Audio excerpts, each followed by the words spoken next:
when you are navigating those times, I think the best thing you can do is surround yourself well, is make sure that you have around the table enough minds and hearts to be able to form together an opinion on elements that are unclear.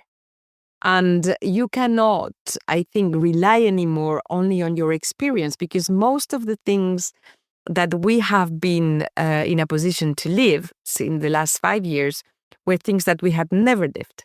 And therefore, you cannot find your answer in your past. You cannot find your answer in your own experience. You need to find the answers in putting together different perspectives. Welcome to Inspire Someone Today podcast, a show where we dive into the stories and insights that has the power to create ripples of inspiration in your life. I'm your host Shrikant, and I'm thrilled to be with you on this journey of inspiration.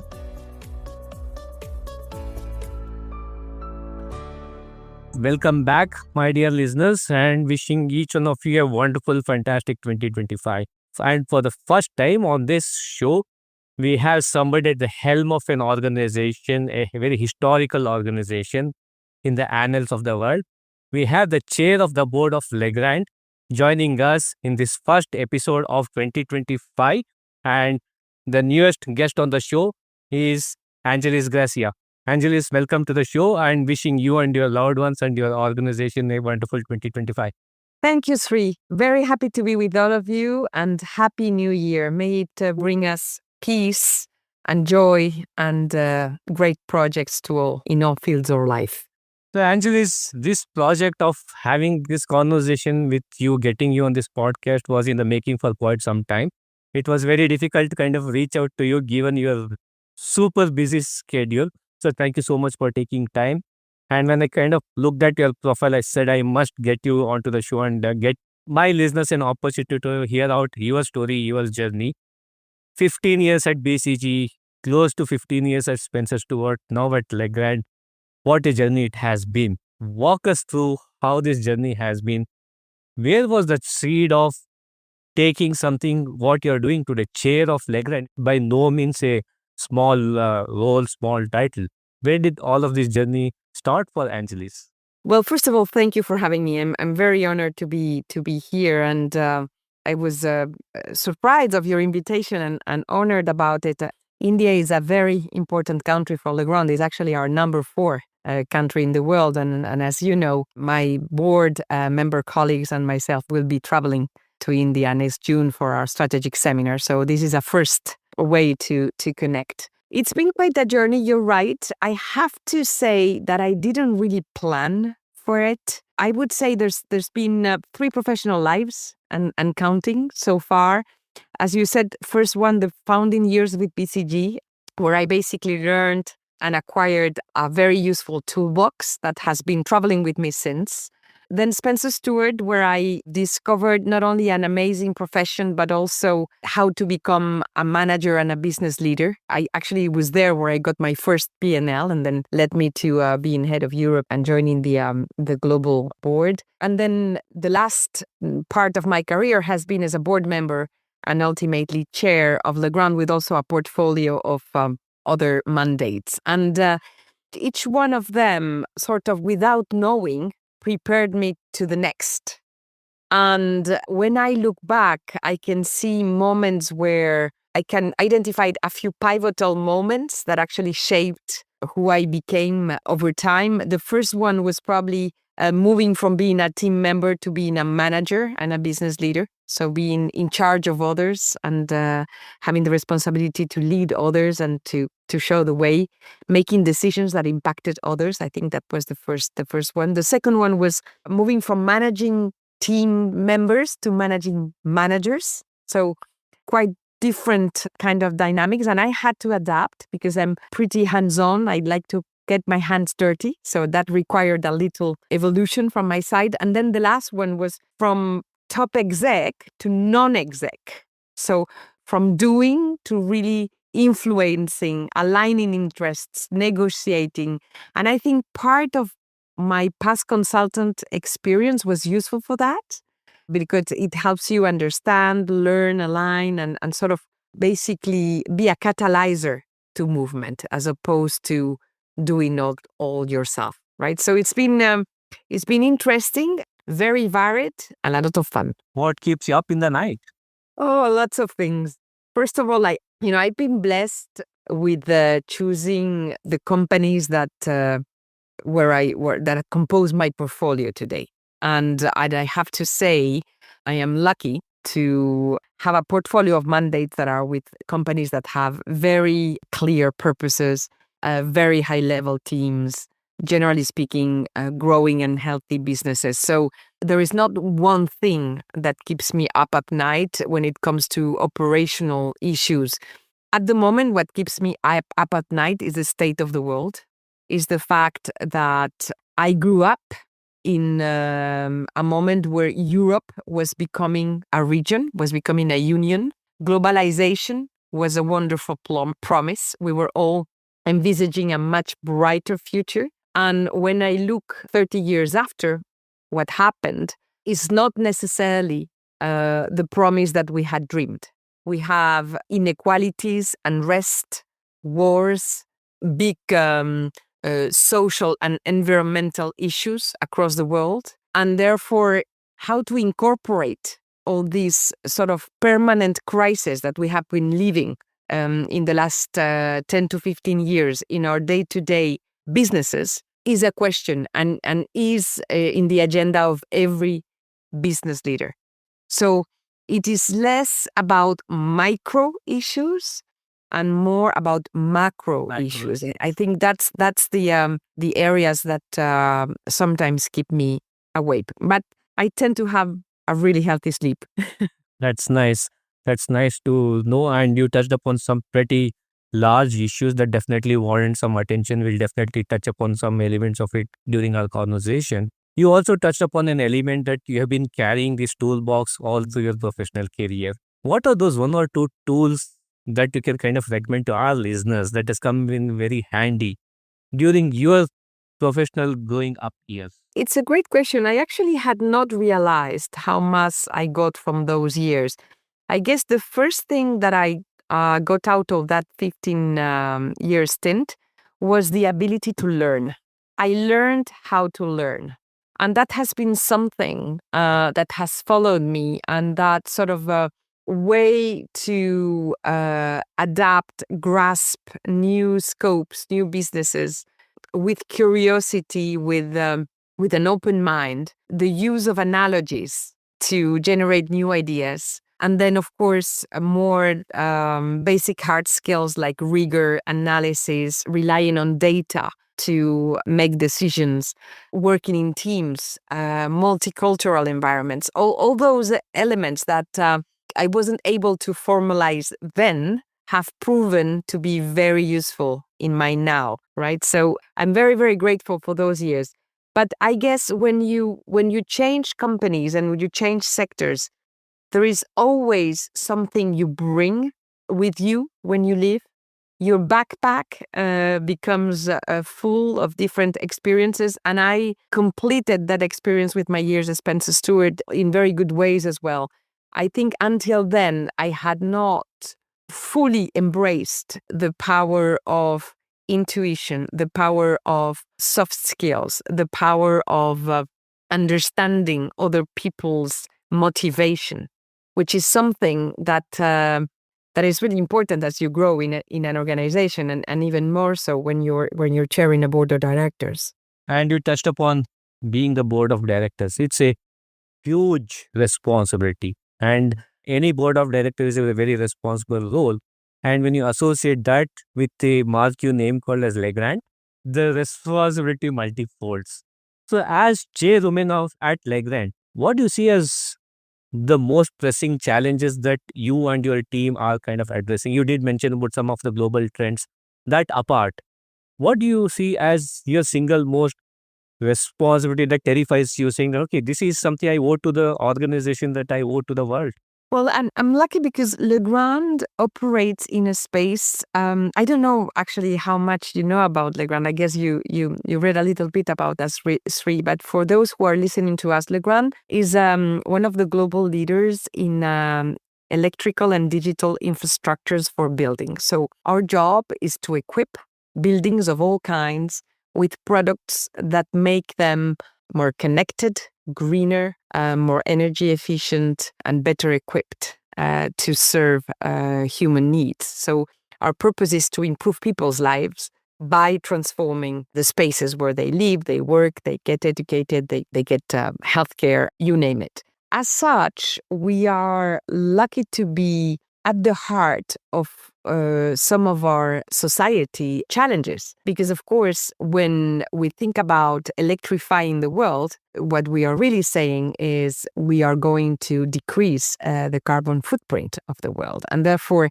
the purpose and the mission and the business where Legrand operates is modestly part of the solution. And so we're lucky not to ask ourselves the question every day, why are we doing what we are doing, and why does it make sense to cultivate our profitable and sustainable growth business model, which is the one that basically is the architecture for the Legrand house, right? So I would say my very personal challenge or my very personal worry when I took the chair role was I inherited an organization which was already doing very well. So it was not too much on transforming and on building something new. It was more on how do we build a board that is capable to offer to the management team enough tools to navigate this very uncertain environment. And I took actually my chair role in July 2020. As you remember, it was COVID time. After that, we had an energy crisis, inflationary crisis, economic crisis, wars, and it has been going on and on since with no basically a moment of rest or stability. And when you are navigating those times, I think the best thing you can do is surround yourself well, is make sure that you have around the table enough minds and hearts to be able to form together an opinion on elements that are unclear. And you cannot, I think, rely anymore only on your experience, because most of the things that we have been in a position to live in the last 5 years were things that we had never lived. And therefore, you cannot find your answer in your past. You cannot find your answer in your own experience. You need to find the answers in putting together different perspectives. And this is where diversity of thought come into game. And this is one thing that I really pay attention to and that we have been addressing at the board table. So we have a blend of nationalities, of course, gender, but also different sectors, different perspectives, different sort of majors for people around the table. And it's the blend of all that that helps us, I think, make good decisions. So I consider my role to cherish that, protect that, cultivate that, and leave enough space for healthy contradiction in the room. So we make sure that we don't miss any blind spots. So wonderfully put. I loved the statement that you made. You cannot find answers in your past. So very true. At the pace at which the world is changing, growing, you need to find answers everywhere around you. Having said that, Angeles, when you are operating at such a scale, so huge responsibility, does it ever scare you saying it, I'm responsible for such a, just not the brand of the organization, the people working, the stakeholders, the ecosystem.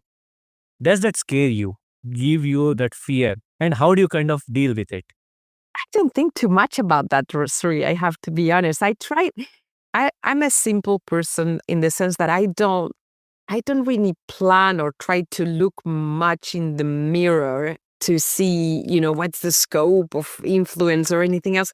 I really try to just do my best with what I have between my hands. And I think Legrand is big, but is so small compared to other large companies and market caps. I think our mission, our role as a board is to leave behind something that is at least as good than what we inherited from. We are all travelers. We are not here to stay. We will hand over to somebody else. And I want to be able to pass the baton in a few years from now. I'm not saying I want to go. I'm very, very happy where I am. But in a few years from now, my time will come to go. And I would love to be able to leave a mark that, allows the people after us as a board to pursue the path and to be able at their own turn to increase and improve what we have given them. I think if we look at the jobs we have, at the positions we have as something we borrow rather than something we own. Beautiful. I think it helps look at life in a slight different way. That's a wonderful perspective. And somebody who's at the helm of the board, you mentioned about what organizations are basically looked up to. Is in the current market that they have, what is the profitability like? What is the innovation like? Plus, what is the organization's commitment towards sustainable practices? Now, you being part of the board, if you were to pass on message or advice to other board members saying, how do you foster a culture of innovation, yet ensuring strong governance and accountability? So innovation is a big word because, of course, it's all about daring. It's all about the future. It's all about inventing. And as a board, you also need to ensure accountability and governance and proper capital allocation. So I would say this. To me, innovation requires a few ingredients to flourish. One, and the most important one, is talent, because ideas come from people. And it's really, having the people in the organization able to think differently and to imagine the future is really important, because we humans tend to be better at reproducing the past than at imagining what needs to be different. And it's a different mindset. So talent is one important piece. The second ingredient is capital, because you do need to devote part of your resources to invest. And sometimes it's not that easy to get a return in the very short term, but making sure that you protect that innovation engine by giving enough funds and enough importance to that is really key. And then I would say the third ingredient is freedom. You need to leave space to try new things and to think long term, and sometimes to make mistakes, and sometimes to initiate a project that then you interrupt because you didn't get where you wanted to get, right? So I think for those three things to flourish, what you need is probably a good support, but also a good challenge. So a proper balance between the two. And it's very linked to the culture of the company. I think there's two things that define a company's culture that are very telling. One is people and the relationship to people and to others and to people matters. And the second one is the relationship to innovation, because it's all about what is your attitude vis-a-vis change. So when you combine those two, the relationship to others and the relationship to change, you do actually get a very good proxy of a company's culture. And what we would love to cultivate at Legrand is this idea that we can shape modestly in our own scope a little bit the future.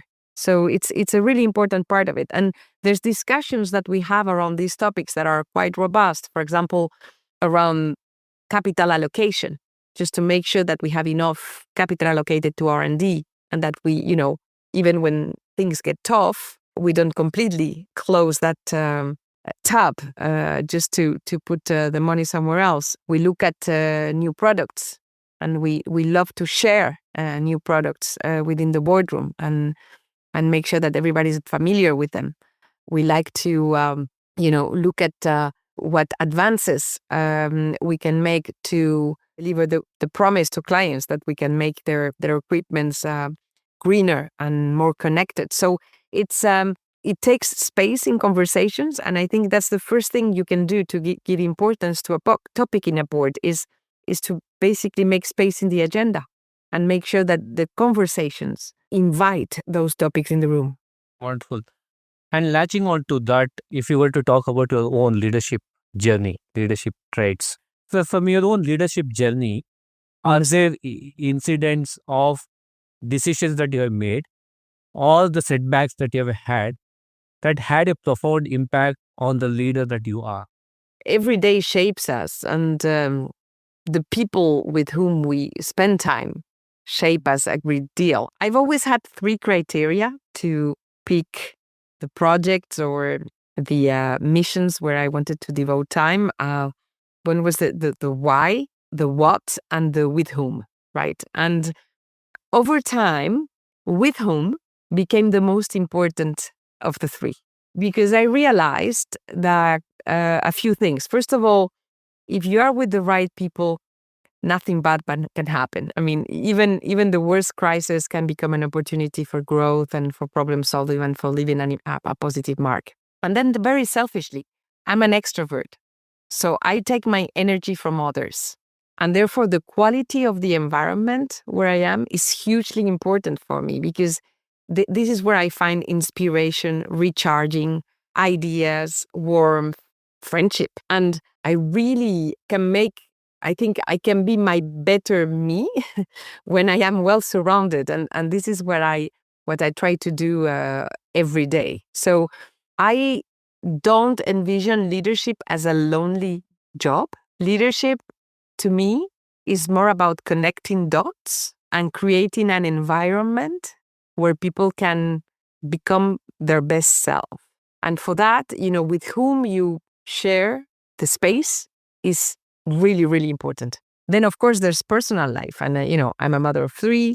I have 2 boys and a girl. My daughter, Ines, is disabled. She's 23 now. And that was a very, very important personal journey of learning, of fighting, of progressing, of accepting and embracing difference, of making lemonade with lemons and trying to, use the challenges that life offers you as opportunities to maybe try to become a better person. So I don't believe we are 2 different people between the personal and the professional. I think we are one human being.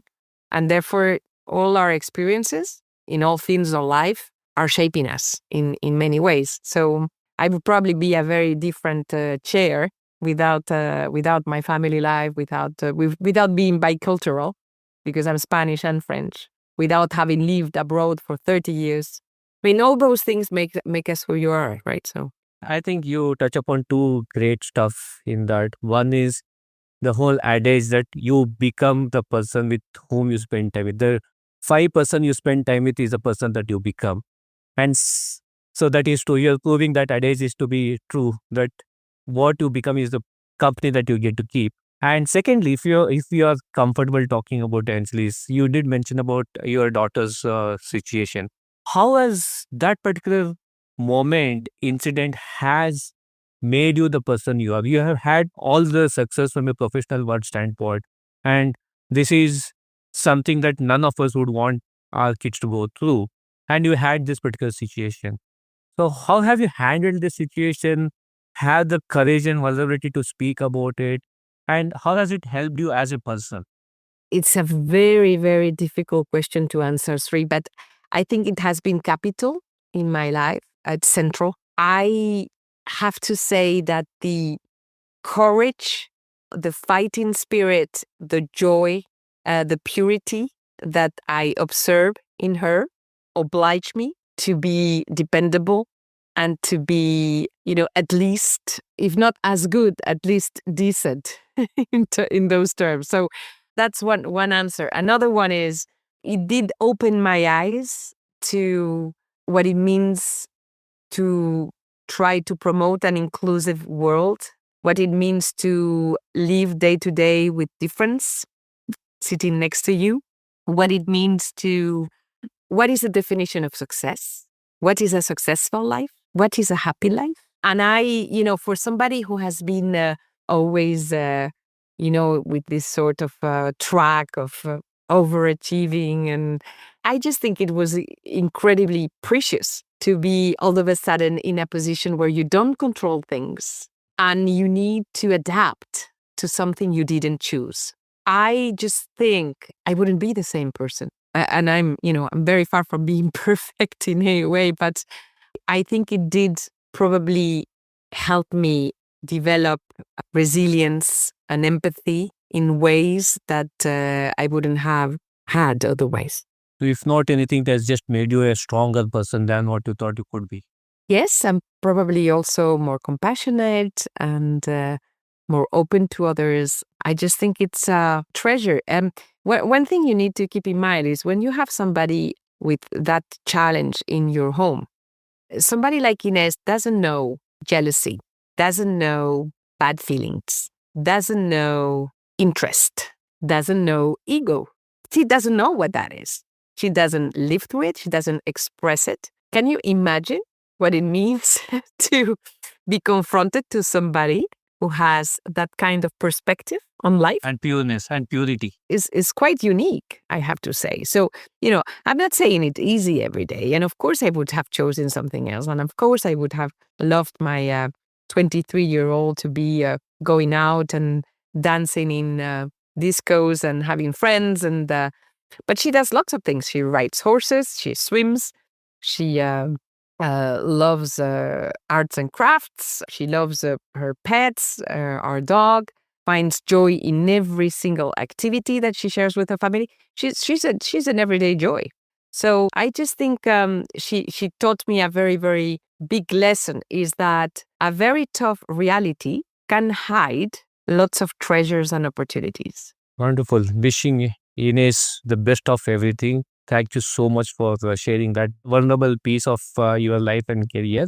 Moving on, you have seen the world, the business world, particularly in very close quarters. And if you were to kind of take a very futuristic look and share your words of wisdom, what are some of those elements or traits that the future leaders should have as the world is shaping up by the day? What are some of the traits that listeners listening to this podcast should be aware of and prepare themselves towards? Well, I would say probably not the ones we've learned in school. I think I think the first trait that I would highlight is curiosity and ability to learn. Or let me take it back. I would say ability to learn. And for me, ability to learn is the mix of two things: curiosity and humility. Because your ability to learn depends on, first of all, the fact that you accept that you don't know, which is the humility part. And then also the fact that you learn faster and better when you love to learn. So that's where the curiosity comes in play. So this ability to learn is key because of what the conversation we were having earlier. The chances that we have to solve a problem that we have already solved are epsilon. Most of the things that we will need to address, we haven't done yet. So the ability to learn is key. Then the second one I would say is courage, because courage is something you need when you're walking in the dark. You need courage and trust, right? So either you can put your hand in somebody's shoulder, and that's the trust piece, or you need to dare to make that step, even if you don't see exactly where you are going. And that piece will be very important moving forward in a world where we will have to, address the unknown. And then I would say probably nuance, because I feel we are in an extremely polarized world. I do worry a lot about the role of social media. I do worry a lot about the political and social unrest that we observe in many places in the earth, about how hatred can travel fast through digital media. And I think cultivating a critical spirit, an ability to make your own opinion after having listened and observed different points of view, using nuance with a very sort of assertive, organized, definite way will make a difference between the very good leaders and the others. And then probably the last one would be sense of humor, because it saves you from many moments of despair. And it also is an incredibly effective conflict solver. I love each of the traits that you listed on and how well it kind of adds on to it. If you have the curiosity and learning, nuance will become part and parcel of it because you're curious and you have a varied point of view. And yeah, the stress diffuser is that smile, that sense of joy. Great. The first of the power of the round question coming to you, Angeles, is 3 books every aspiring leader should read. The Heart of Business from Hubert Joly, the former CEO of Best Buy, Leading Through Human. The Engineers of Chaos from Giuliano da Empoli, which describes how digital tools and social media build populism and hate around the world. And probably it's tough to pick the third one, but I would say Thinking Fast and Slow from Daniel Kahneman, which really help you understand how our two thinking systems, the intuitive and the rational, live together and are in constant fight. How quickly you rattle the 3 titles speaks volume of your emphasis on learning, wanting to kind of keep invested in yourself. Good start, good going. 3 things you do to be a role model that you are. Oh my God, that's a terrible question, Sri. I don't know about that. I don't see myself as a role model. We should take a round in Legrand campus and ask people about that. I guess really I would say one thing that I do is I try to do my best. I don't pretend to be somebody else. Maybe that's two. That's a great one. Don't pretend to be somebody else. That's a wonderful line. Actually, it's 3 things you wish you knew 10 years back. So I will give you an answer that has nothing to do with business. Is that all right? Absolutely. I wish I had known that children leave home too fast. I wish I had known we accumulate too many things. So we should really do a checkpoint and clean up an order at least once a year. And I wish I had known that yoga is very good for me, because I only discovered it 2 years ago. And it was a wasted opportunity. I should have embraced it much, much earlier. The good news is you have started. Wonderful. Angelis, if you were to give 3 advice to your future self, Angelis 5 years from now. My advice to my future, I would say, be in the moment, because it's really tough to be in the moment given how bombarded we are with information 24/7. So I'm trying to consciously work on that. I would say exercise more. So take care of your body, because of course, the older we grow, the more important. And then I would say change habits. For example, change itineraries. Don't use all the time the same paths to go places. Don't eat all the time the same food. Don't read all the time the same authors. Continue traveling, continue opening your mind. I think one of the worst things we can do for ourselves is to build fences around us. I think that doesn't keep you young and doesn't keep you healthy and doesn't keep you happy. So that's what I would advise to my future self, is continue changing. Continue to change. Wonderful advice to your future self. I know in your role you get to meet with so many people, so this might be an counterintuitive question. Nevertheless, I would want to ask you this particular question: is 3 people, past or present, you would love to have lunch or dinner with? Goodness, I do have a list of people I wouldn't like to have dinner with, but I won't give any names. There's a lot of politicians in there. If you ask me today, I think I would probably have, and I would have 2 people at the same time. It would to be my 2 grandmothers. Both passed away, but they were incredibly inspiring women in very, very different ways. And I wish the 54-year-old woman I am could ask them questions that I didn't ask back in the time when we were together. So that's a tick. I would probably say Albert Camus, who is, to me, one of the best humanist writers and philosophers of our contemporary era, but he's no longer alive either, I guess. And then the third one, let me pick somebody who's alive. I absolutely love cooking. So, and one of the cooks that I admire most is a woman named Anne-Sophie Pic. She's a 3-star Michelin chef. And I would love to have dinner with her, but actually I would love to cook dinner with her so I can learn from her. Nice. Okay, the last of the part of 3 round question for you is, what are those 3 micro habits or micro experiments that you can recommend to our listeners?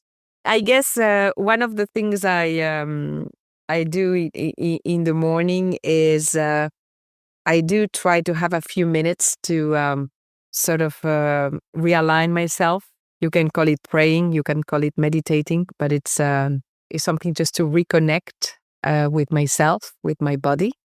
I think the power of breathing is amazing.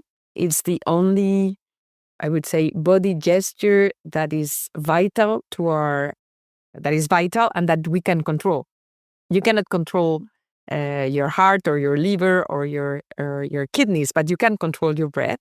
And therefore, I try to do, not only in the morning, but several times a day, a little bit of breath control just to get my senses together and to recover energy.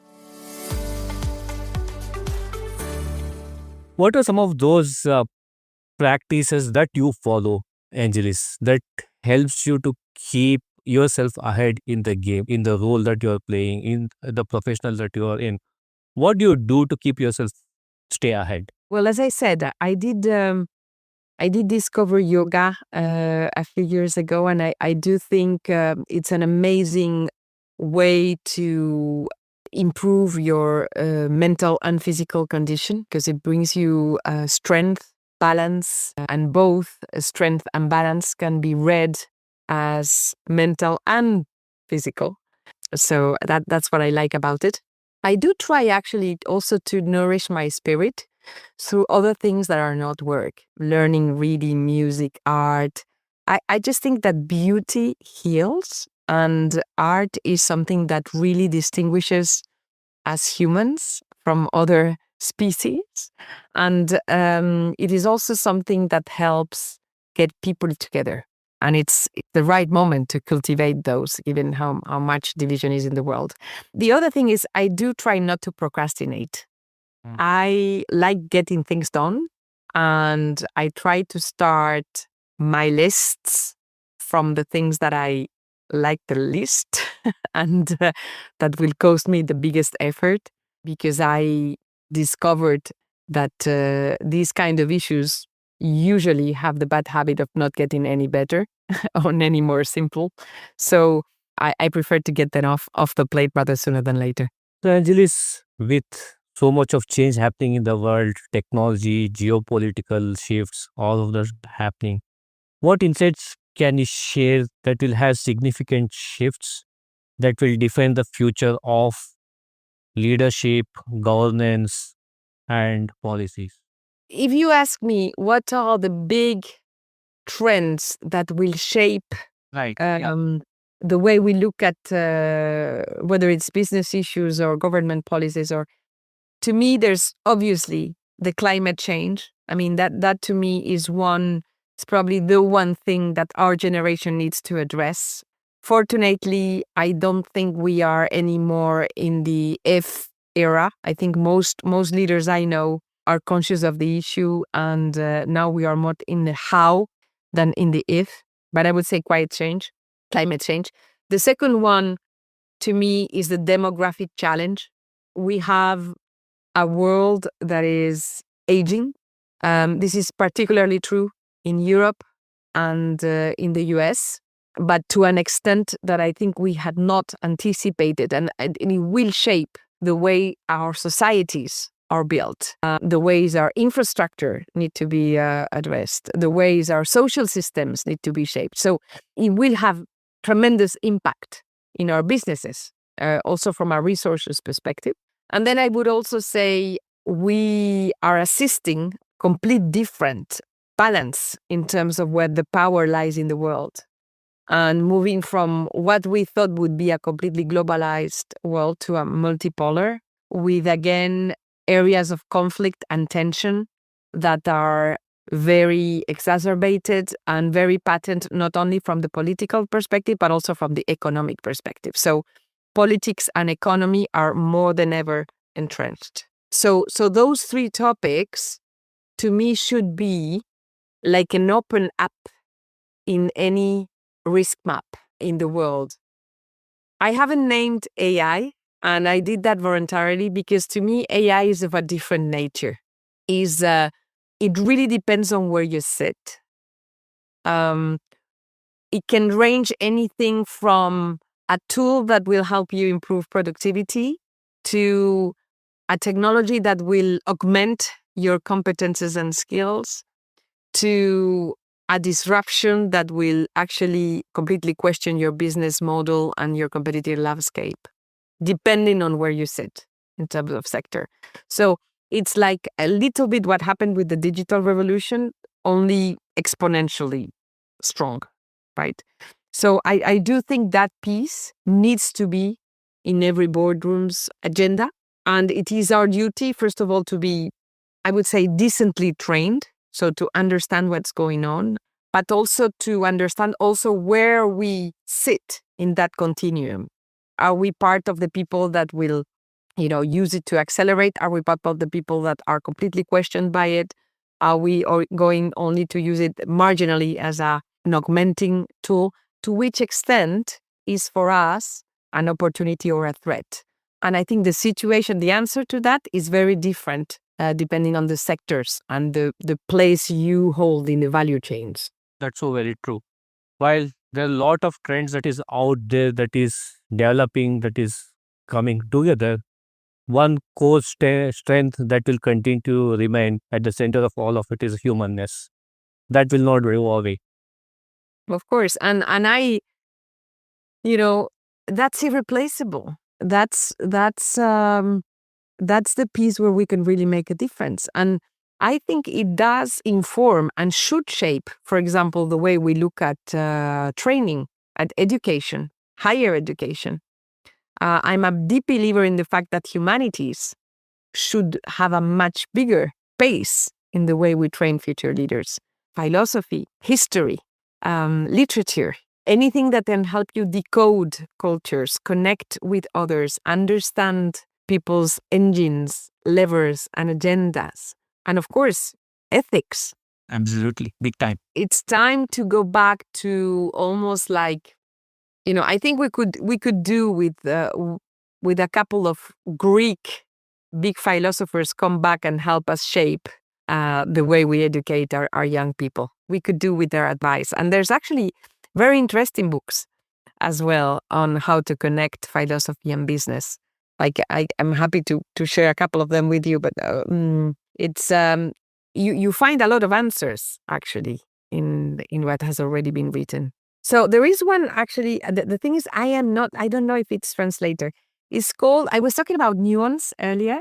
It's called The Power of Nuance, and it's an essay from a French philosopher. What he does, it's like a promenade through history, and he takes examples of around a dozen philosophers, starting in ancient Greece until the 20th century, and explains how their perspective on critical judgment and actually looking at a problem with a multidimensional eye rather than taking a very sort of black and white position, and how a sophisticated thinking is a nuanced thinking.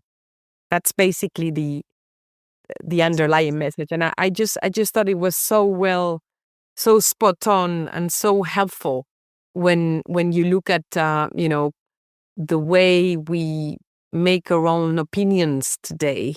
We are constantly in need to fight the danger of a unique perspective.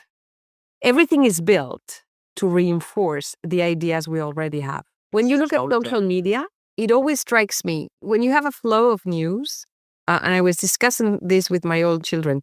you have basically two choices. You can either suppress the post, in which case the algorithm will understand that you didn't like it and will stop sending you that kind of content. Or you can click on a button that says, show me more like this, in which the algorithm will understand that you loved it and therefore they will send more of the same. Usually that's in agreement with what you already think, because that's the way humans interact. There is not today an option where you can click and say, can you please show me another perspective on this very same topic? I miss that button. So very true. That is where you have informed decisions, varied point of views that you can make. Yeah. My father used to tell me when I was a child that I should read every day 3 newspapers of different political colors. Now I understand why. At the time, I thought it was super boring, but now I understand why. That's a sage advice, isn't it? Yeah, absolutely. Wonderful. Angeles, we started off this new year. Couldn't have asked for a better guest, better words of wisdom than what you shared through your lived experiences. Thank you so much for that. This show is all about creating ripples of inspiration. Before we sign off, what's your Inspire Someone Today message to all of our listeners?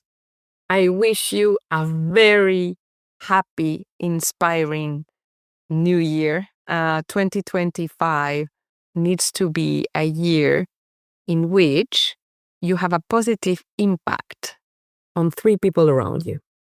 Wonderful. What a way to start the year. Have a positive impact on not the entire world, but just 3 people around you. I just say 3 because those 3 will have impact in another 3. And very soon you will have a, butterfly effect.